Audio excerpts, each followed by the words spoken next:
All right, hello. Today we're going to be solving Leet code 206, reverse the linked list. So given the head of a singly linked list, reverse the list and return the reversed list. As you can see here, we have a linked list 1, 2, 3, 4, 5, and we want to reverse it so it's 5, 4, 3, 2, 1.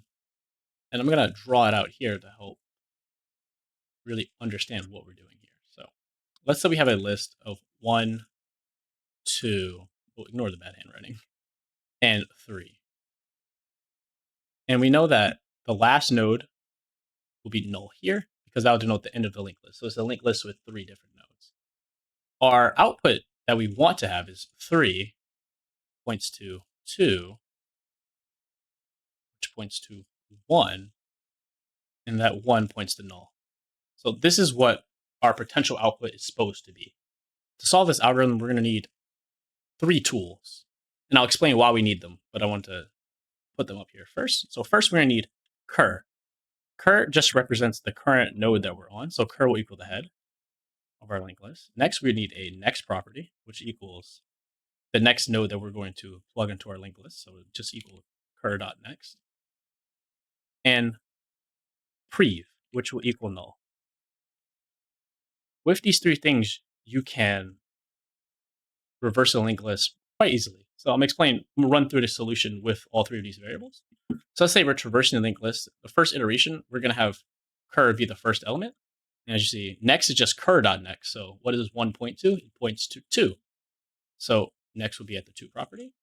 And prev, as you see, is null. So we're going to, all right, so let's go through.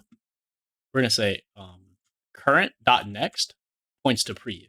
So, and what's prev? That's null. If you look at this,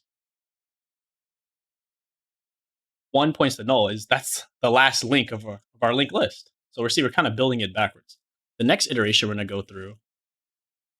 Oh, before we do that, we actually want to make sure, since we know what points to null now, we can move prev to equal the current value. So prev is now going to be the 1.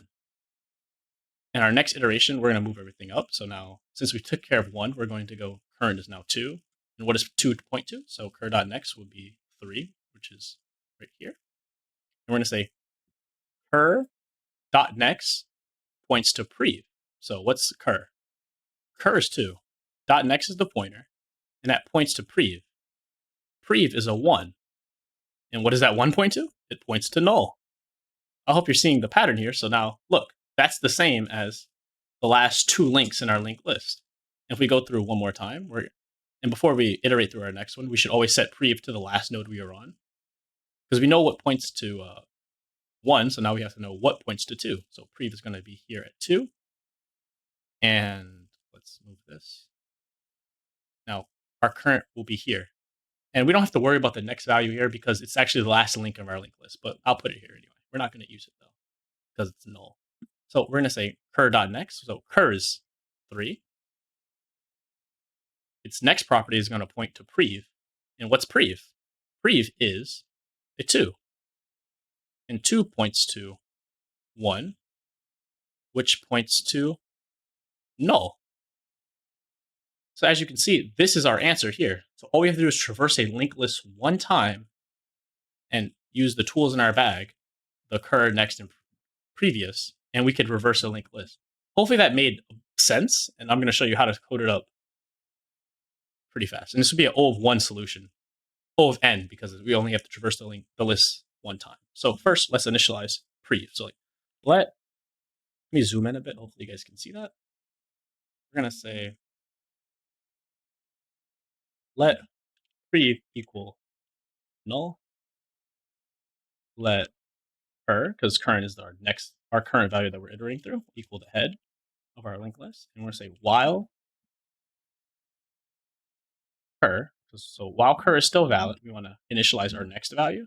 And as you remember, next is cur.next. So let next,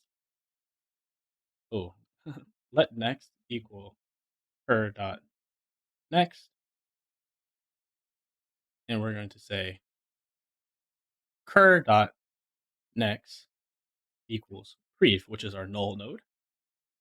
And then we say prev equals cur, as we did here. So every time we move the previous down, that would be the current value that we just iterated through. So prev equals cur, and cur would equal the next value. I don't know if you guys remember, when we went through, we always plugged in our current value to be the next one. So when current was at a 1, we wanted it to, the next iteration, it to start at 2. So now cur equals next.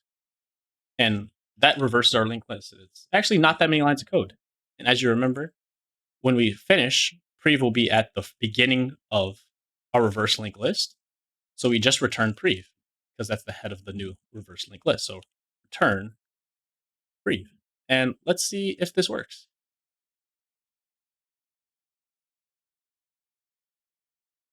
There you go. It's pretty fast solution, and that's how you reverse a linked list. If you have any questions, sure, drop them down in the comments, and I'll try to my best to help you out.